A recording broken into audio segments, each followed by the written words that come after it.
اللہ نے تمہیں پیسے دیے ہیں, نئی گاڑی تم نے خریدی ہے, چھوٹے بچے کا جوتا کیوں باندھ دیا آگے تم نے؟ جوتا باندھنے سے اگر یہ ایکسیڈنٹ سے, حادثے سے گاڑی بچ سکتی ہوتی ہے تو پھر پاکستان کے جتنے پی آئی اے کے جہاز ہیں سب پر باندھ دینا چاہیے, سب پہ جوتے لٹکے ہوئے ہیں. عجیب تم نے فلسفہ تراشا. کسی نے جو ہے وہ کالی رنگ کی پٹی باندھ دی نیچے, اس سے اس کو نظر نہیں لگے گی. گھوڑے کے پاؤں کے نیچے جو کھری لگی ہوئی ہوتی ہے, کچھ لوگوں نے اپنے گھروں میں وہ باندھی ہوئی ہوتی ہے کہ اس سے ہمارے گھر کے اندر کوئی مصیبت نہیں آئے گی, کوئی تکلیف نہیں آئے گی. کسی نے ہنڈیا اپنے گھر کے اوپر الٹی رکھی ہوئی ہوتی ہے, یہ ہنڈیا بچا لے گی. اور میاں ہنڈیا کیا بچائے گی تجھے؟ اللہ کے قہر سے کچھ نہیں بچا سکتا. جب تمہارے اوپر کوئی مصیبت نازل ہونی ہے تو کچھ نہیں بچا سکتا. اگر بچنا چاہتے ہو تو پھر اللہ سے استغفار کرو, اللہ تعالیٰ کی تسبیح کرو, اللہ کی تحلیل کرو, میرے حضور پہ درود پڑھو, پھر دیکھنا کہ مصیبتیں ٹلتی ہیں یا نہیں ٹلتی. تو یہ خام خواہ کے رکیے اور یہ عامل لوگ جو ہیں ان کا تو کام ہی یہی ہے. ان کا کام چلتا ہے لوگ ذوف الاعتقادی میں مبتلا رہے ہیں اور یہ کہہ دیتے ہیں کہ آپ کے خاندان میں ایک منحوس عورت ہے, یہ اس کا کیا ہوا ہے, تو کوئی نہ کوئی منحوس تو پہلے ہی انہیں طے کر رکھی ہوتی ہے, فوراً ذہن وہاں جا کلک ہو جاتا ہے. اس کا نون سے نام شروع ہوتا ہے, اس کا کاف سے نام شروع ہوتا ہے, اس کا جیم سے نام شروع ہوتا ہے, تو پورے خاندان میں کسی کا نام کاف, نون یا جیم سے تو شروع ہوتا ہی ہوگا, یا دوستوں میں, تو فوراً ذہن جو ہے ادھر منتقل ہو گیا. اب یہ بابا جی نے بتا دیا ہے, ہاں ہاں ہاں اس نے یہ بات کی تھی, کچھ باتیں یاد آنے لگی. اس کاف سے شروع ہونے والے نام کے ساتھ نفرت پیدا ہو گئی. اس بابے نے نفرت کا کاروبار کیا. اس نے تو 100 روپے 200 روپے لے لیے, لیکن دو انسانوں کے اندر نفرت ڈال دی. اس کا گریبان کل قیامت کے دن پکڑا جائے گا. ان ملنگوں کے پاس, ان ذوف الاعتقادی کو پھیلانے والوں کے پاس کبھی نہ جاؤ. تمہیں مصیبت پڑی ہے, تمہیں لگ رہا ہے کہ شاید میرے اوپر جادو ہے, تو پڑھو نا سورہ بقرہ, جادو جڑ سے اکھڑ جائے گا. 40 دن اپنے گھر میں سورہ بقرہ پڑھو, برکت ہوگی. کہتے ہیں مولوی صاحب 40 دن تو نہیں پڑھی جا سکتی, 2.5 پارے, ہمیں کوئی تعویذ ہی کرتے ہیں. ہم شارٹ کٹ چاہتے ہیں نا, روزانہ صبح 2.5 پارے سورہ بقرہ پڑھے, یہ تو ہم سے نہیں پڑھی جائے گی. تو آپ کوئی تعویذ ہی لکھ دیں. کاروبار میں برکت نہیں, میں کہتا ہوں پڑھو نا سورہ واقعہ, 3 رکوع ہیں, برکت ہوگی. ہم کہتے ہیں ہمیں تعویذ ملنا چاہیے, بس وہ ہم گلے میں رکھ دیں, بٹوے میں رکھ لیں, پرس میں رکھ لیں, اور ہمارا کام ہو جائے. ہمیں کچھ بھی نہ پڑھنا پڑے, ہمیں وضو تک نہ کرنا پڑے, نماز نہ پڑھنی پڑے, اور برکت ہو جائے. ایسے برکت تو نہیں آتی. اس لیے چھوڑو ان کی جان, آؤ قرآن مجید پہ آؤ, آؤ سجدوں پہ آؤ, آؤ دعاؤں پہ آؤ. سحری کے وقت اس کی رحمتیں آواز دے رہی ہوتی ہیں, حل من مسترزقن, ہے کوئی رزق مانگنے والا, اور تم اس وقت سوئے ہوئے ہو, سارے دن ٹھوکریں کھاتے ہو. آؤ نہ اس وقت جھولی پھیلا کے, ہاتھ پھیلا کے کہو مالک تو جھولیاں بھر دے. تو پھر دیکھنا میرا بیٹا سالم مشرکین کی قید میں ہے اور میں فاقوں کی حالت میں ہوں. تو فرمایا آل محمد کے پاس ایک سیر جو ہیں, بس اس کے علاوہ ہمارے پاس بھی کھانے کے لیے دنیاوی اسباب نہیں ہیں. کہا صبر کرو اور اللہ سے ڈرو, اور لا حول ولا قوت الا باللہ کثرت کے ساتھ پڑھو. یہ ایسا وظیفہ ہے, ایک حدیث پاک میں آتا ہے کہ یہ 99 بیماریوں کا علاج ہے.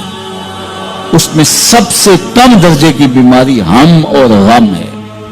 یہ دکھوں کا مداوع ہے, مشکلات کا علاج ہے, اور یہ وظیفہ میرے حضور نے بتایا. حضرت ابو ذر غفاری رضی اللہ تعالیٰ عنہ کو حضور نے 5 چیزیں بتائی تھی. ان میں سے 5ویں چیز یہ تھی کہ ابو ذر کثرت کے ساتھ لا حول ولا قوت الا باللہ پڑھا کرو. فرمایا عرش الہی کے نیچے ایک خاص خزانہ ہے, یہ وظیفہ وہاں سے آیا ہے. یہ زندگی میں معمول بنا لو, جب پھنس جاؤ, مشکلات میں آ جاؤ, تو لا حول ولا قوت الا باللہ پڑھو, اللہ راستے کھولے گا. تو حضور نے 3 چیزیں فرمائی, اللہ سے ڈرو, صبر کرو, اور کثرت کے ساتھ لا حول ولا قوت الا باللہ پڑھو. وہ فرماتے ہیں کہ میں یہ عمل شروع کیا, ابھی گھر میں بیٹھا ہی تھا کہ دروازے پہ دستک ہوئی. تو میں اٹھا کہ دروازہ کھولوں, دیکھوں کہ کون ہے. تو دروازہ کھولا, دیکھا میرا بیٹا کھڑا ہے اور اس کے پیچھے 100 اونٹ کھڑے ہیں. تو میں نے کہا کہ تم اور یہ اونٹ؟ کہا مجھے موقع لگ گیا, میں ان کی قید سے بھاگ آیا. وَيَرْزُقْهُ مِنْ حَيْثُ لَا يَحْتَسِبُ، وہ تمہیں وہاں سے رزق دے گا جہاں سے تمہیں گمان بھی نہیں۔ اس کے ہو کے تو دیکھو، اللہ اکبر، اللہ کے ہو جاؤ تو پھر وہ تمہاری ضرورتوں کا کفیل ہو جائے۔ فرمایا حضرت عبداللہ ابن مسعود رضی اللہ تعالیٰ عنہ نے کہ کسی شخص کو فقر و فاقہ آ جائے تو وہ لوگوں کو بتائے کہ میں آج کل بڑے مشکل حالات میں ہوں، ہر وقت لوگوں کو بتاتا رہے تو اس کی مشکل بڑھے گی، اس کی مشکلیں آسان نہیں ہوں گی اس طرح۔ اور اگر وہ اپنی اس مشکل کو کسی سے شیئر نہ کرے بلکہ مصلی بچھا کے اپنے رب سے کہے کہ مالک فقر و فاقہ آ گیا ہے اور اس کا علاج تیرے پاس ہے، اس مرض کا مداوع تیرے پاس ہے۔ حضرت عبداللہ ابن مسعود فرماتے ہیں کہ رسول کریم نے فرمایا جلد یا بدیر اللہ اس کو مالا مال فرما دے گا۔ یہ بھی کبھی کر کے دیکھو، مشکل آ جائے، فاقہ آ جائے۔ اور قرآن مجید کا دل سورہ یاسین ہے، جس نے ایک مرتبہ سورہ یاسین کی تلاوت کی اللہ 10 مرتبہ قرآن پڑھنے کا ثواب عطا کرے۔ اور کتنا بڑا اجر ہے، آپ ایک سال میں بھی شاید 10 قرآن مجید نہ ختم کر سکیں اور سورہ یاسین پڑھیں تو 10 مرتبہ قرآن مجید پڑھنے کا ثواب نصیب ہوگا۔ تو اپنی صبح کا آغاز سورہ یاسین سے کیا کریں، نماز فجر کے بعد اشراق تک سورہ یاسین پڑھ لیا کریں۔ سورہ یاسین اگر آپ پڑھ کے اپنے دن کا آغاز کرتے ہیں آپ کا سارا دن خیر سے گزرے گا۔ اس دن اگر کاروبار کریں گے تو برکت ہوگی، اس دن بہت ساری بیماریوں سے، آفات و بلیات ارضیہ و سماویہ سے بچے رہیں گے، لوگوں کے شر سے، حادثات سے محفوظ رہیں گے۔ میرے حضور نے ارشاد فرمایا قرآن مجید میں ایک سورت ہے جس کی 30 آیات ہیں، اگر کوئی شخص اس کی تلاوت کرتا ہے تو وہ سورت پڑھنے والے کی شفاعت کرتی ہے، اور اتنی بار شفاعت کرتی ہے کہ اس کو بخشوا کے چھوڑتی ہے۔ وہ سورت کون سی ہے؟ وَهِيَ تَبَارَكَ الَّذِي بِيَدِهِ الْمُلْكُ، یہ سورۃ الملک ہے، 30 آیتیں ہیں۔ جو شخص اس کی تلاوت کرے یہ اتنی بار سفارش اللہ کی بارگاہ میں کرتی ہے کہ اپنے پڑھنے والے کو بخشوا کے چھوڑتی ہے۔ تو اپنے دن کا آغاز سورہ یاسین سے کریں اور اپنی شب کا آغاز سورہ ملک سے کریں۔ سونے سے پہلے سورہ ملک کی تلاوت ضرور کر لیں، انشاءاللہ اس سے رات برکت سے گزرے گی۔ جس نے ایک دن میں 100 مرتبہ سبحان اللہ و بحمدہ پڑھا، کتنی مرتبہ؟ 100 مرتبہ کیا پڑھا؟ سبحان اللہ و بحمدہ۔ فرمایا کہ اس کے گناہ سمندر کی جھاگ کے برابر بھی ہوں تو اللہ معاف فرما دے گا۔ تو یہ اپنے وظائف میں شامل کر لیجئے، سبحان اللہ و بحمدہ۔ اور حدیث بخاری ہے کہ 2 کلمے ایسے ہیں جو اللہ کو محبوب ہیں اور زبان پر مشکل نہیں، زبان پر بڑے آسان ہیں، اور جب میزان پہ رکھے جائیں گے تو پلڑے کو جھکا دیں گے، بڑے بھاری ہیں میزان پہ۔ وہ 2 کلمے یہی ہیں سبحان اللہ و بحمدہ، سبحان اللہ العظیم۔ تو اگر اس کو 100 مرتبہ روزانہ پڑھے تو سمندر کی جھاگ کے برابر بھی گناہ ہو تو اللہ معاف فرما دیتا ہے۔ اللہ فرماتا ہے ما یفعل اللہ بعذابکم، وہ تمہیں عذاب دے کے کیا کرے گا؟ ذرا لہجہ دیکھیے، ذرا انداز، ما یفعل اللہ بعذابکم، وہ تمہیں عذاب دے کے کیا کرے گا؟ تم اس کی مخلوق ہو، اپنے دستے قدرت سے اس نے تمہیں بنایا ہے، تو وہ تمہیں عذاب دے کے کیا کرے گا؟ اس کی ضرورت نہیں ہے کہ تمہیں عذاب دے، نہ اس کی چاہت ہے کہ تمہیں عذاب دے، کوئی خود چھلانگے لگائے تو اس کی مرضی۔ فرمایا کہ ما یفعل اللہ بعذابکم، وہ تمہیں عذاب دے کے کیا کرے گا؟ ان شکرتم و آمنتم، اگر تم شکر ادا کرو اور ایمان لاؤ تو وہ تو قدردان ہے جو کوئی اس کا شکر کرتا ہے اور جو اس پر ایمان لاتا ہے۔ تو اللہ اس کے لیے عذاب نہیں رکھا، اس کے لیے رحمتیں رکھی ہوئی ہیں۔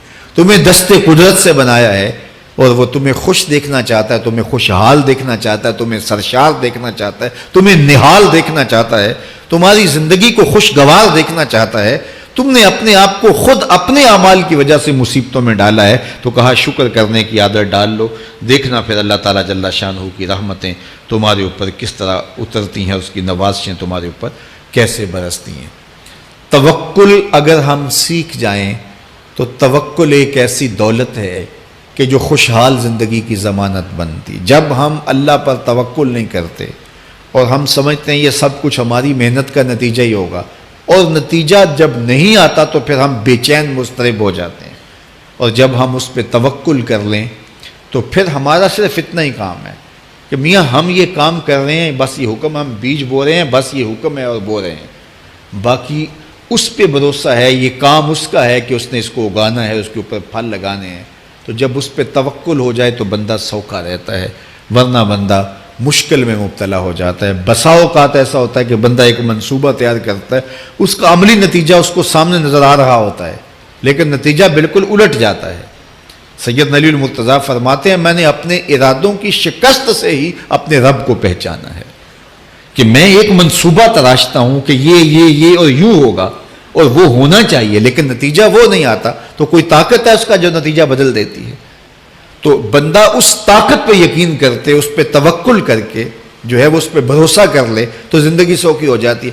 مغرب میں جو اللہ پر یقین نہیں رکھتے وہ خودکشی کر لیتے ہیں کہ یہ کیوں ہو گیا، ایسا نہیں ہونا چاہیے تھا، لیکن ہم خودکشی اس لیے نہیں کرتے، ہم کہتے ہیں میرا رب جس طرح چاہے اس طرح ہی ہوتا ہے، جو اس نے طے کیا ہوا ہے وہ کر کے رہتا ہے، اس لیے تم اس پہ توکل کر لو اور اس پہ بھروسہ کرو۔ حضور علیہ الصلوۃ والسلام نے فرمایا لو انکم توکلون علی اللہ حق توکلہ، اللہ پر توکل کرنے کا جو حق ہے اگر تم وہ ادا کر دے تو فرمایا اللہ تمہیں ایسے رزق عطا کرے جیسے پرندوں کو عطا کرتا ہے۔